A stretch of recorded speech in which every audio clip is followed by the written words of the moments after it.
Vous voulez tout savoir sur votre Tesla? Dès aujourd'hui, avec PowerCheck Control, vous pouvez le faire. Nous générons un certificat pour cette Tesla Model 3. Après 2019, en connectant le connecteur spécifique que nous avons reçu en 24 à 36 heures avec le kit OBD. Installons-nous confortablement dans la position de travail, avançons le siège du conducteur. À l'aide d'un outil en plastique, nous allons retirer le couvercle qui protège le connecteur où nous allons brancher notre câble adaptateur.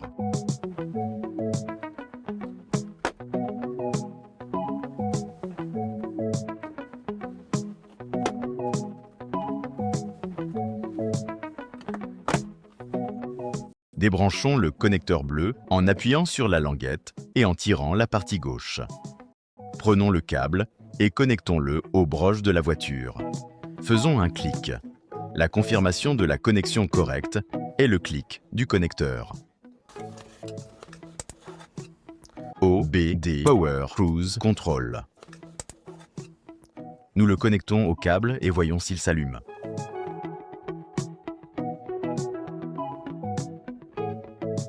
La confirmation de la connexion correcte est la LED rouge de l'OBD et le clic des connecteurs. Vérifiez-les avant de tout refermer.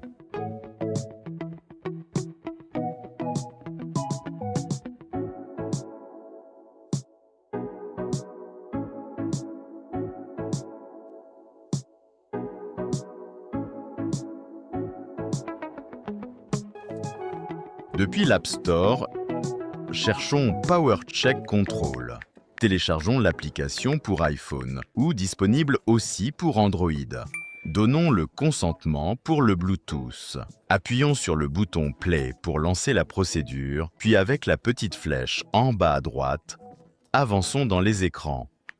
Entrons le prénom, le nom de famille, une adresse email valide, je vous en prie, sinon vous ne recevrez aucun certificat. Sélectionnons la voiture. En réalité, nous faisons cette opération avant de le connecter, pour savoir quel câble acheter pour notre modèle de voiture, qui dans ce cas est une Tesla Model 3 après 2019. En réalité, c'est une performance. Sur iPhone, l'OBD est déjà reconnu par l'application. Sur Android, en revanche, il faut faire l'appairage comme expliqué dans le petit manuel de 4 pages, à l'intérieur du kit. Je suis passé devant pour générer le certificat parce qu'il faut parfois appuyer sur le frein pour garder la voiture éveillée. J'appuie sur la loupe. D'accord, il cherche la voiture. La voilà, identifiée comme Model 3. Parfait. D'accord. Il lit les données. Il a lu le numéro de châssis. J'appuie sur le frein. Toutes les 5 secondes, légère pression, ce n'est pas une activité physique intense.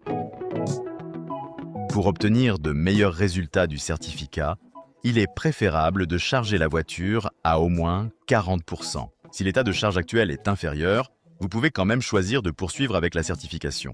PKC a terminé la lecture des données. Maintenant, il me demande 2 photos essentielles, à savoir la photo du numéro de châssis de la voiture et la photo de l'odomètre, c'est-à-dire le nombre total de kilomètres parcourus par la voiture. Cela sert à garantir que les données lues et la procédure de certification ont été effectuées précisément sur cette voiture. Sur la Tesla Model 3, nous pouvons trouver le numéro de châssis dans le menu logiciel, ou nous pouvons le trouver imprimé à l'extérieur, sur le pare-brise avant. Consentement à la caméra. D'accord. Et prenons la photo du numéro de châssis. Utilise la photo. Suivant. Maintenant, une autre photo obligatoire est l'odomètre, que nous trouvons toujours sur le même écran.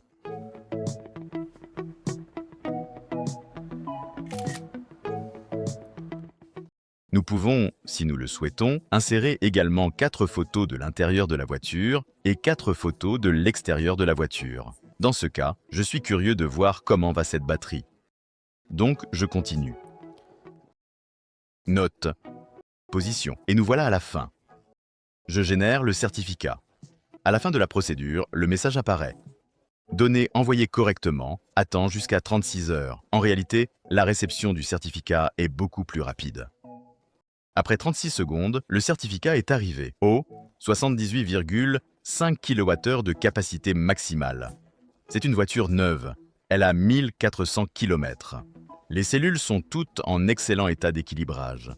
C'est une voiture neuve. Évidemment, elle a des données parfaites.